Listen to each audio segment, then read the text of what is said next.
Brandon Ellington, now in the 3rd district at large race, the incumbent in that race. What is the single biggest change you would make in the next 4 years to solve crime in this community? I was hoping you was going to stick with the crime. No fillers, no faking. We already passed it, but now it's time for the community to actually understand it.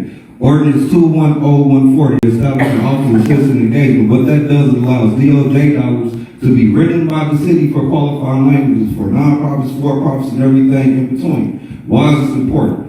Crime dollars, public safety dollars, over 75% of the city council budget. But I'm anti-aim for pigs. Why am I anti-aim for pigs? Because they have no program. I'm anti-ad hoc. Why am I anti-ad hoc? Because they have no program. And what have I done as a council person in conjunction with what they should be doing? We hold job fairs. We hold housing fairs. We hold economic resource fairs. This is what we expect these organizations that tap into Office of Citizen Engagement to do. So when you talk about crime and you talk about impoverished communities, the only way that you fix that is to have natural ownership, or what we like to call citizen engagement. That's what we call it, the Office of Citizen Engagement. And we also passed the grant ordinance that allows people to get property. So we don't make excuses, we don't make fictitious reality. Property and land give you resource and access. Melissa Patterson. So the reality is, in 2022, we had the 2nd highest recorded murder rate in Kansas City. So obviously, whatever these things that have happened are not, they're not making a big impact. So what I would do if I was a city council person, and I hope that you will support me on April 4th, and again on June 20th, that's why I'm here. I'm trying to convince you that I'm the best candidate and that I'm competent, and I plan to continue to do that tonight. But what I think that we need to do is we need to engage young people, 16 to 24 years old. Statistically, that is the group of people that are committing the most violent crimes, and according to KCPD, it's trending younger.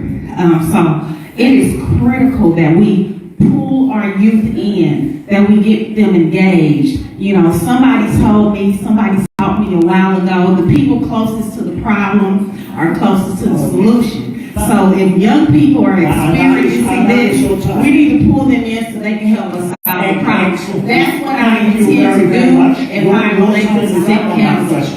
We're moving on to a different topic. This is one of your topics. This is what you're interested in. We've had more questions about this than any other already this evening. What will you do, Melissa Robinson, starting with you, to increase the supply of affordable housing? 3rd district candidates, these two are the 3rd district at large candidates. Melissa Patterson-Hesse, you go first. I'm going to do it again for you. What will you do to increase the supply of affordable housing, and how will you combat homelessness if you're elected council member? Okay, I think I have 2 really good ideas. So you all can tell me if these are not good ideas. I think that organizations in our community are very well resourced. We have a lot of expertise. I think that we can work with organizations that currently build affordable housing, do it well, maintain it well, and we can increase their capacity so that there can build more.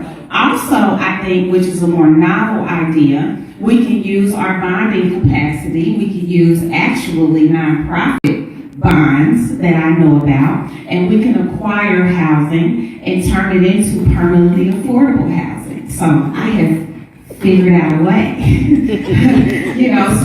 I think those are 2 good ideas. And then I also think we can work with our incremental developers that are taking abandoned housing and rehabbing them and putting it back in the market. So those are 3 solid ideas to include for. Thank you very much, Brandon. All right, I'm going to be quick and get everything in. With homelessness, we try to pass a homeless line play. You go to my website, you go to YouTube, or you go to my Facebook page, you'll find all of that. So I find it interesting that buying public land and building property is no idea. We try to pass it on the council. With the exception of Sherry Hall, it's going to be hard to track people's records. With the exception of Sherry, everybody else can track our records when it comes to what we do and what we support in the video of affordable housing. The last aspect goes back to Office of Citizen Engagement. So again, when we talk about services, homeless services, we have a lack of providers. The Office of Citizen Engagement allows nonprofits, for-profits, and individuals to actually organize with the city, which expands our billable services.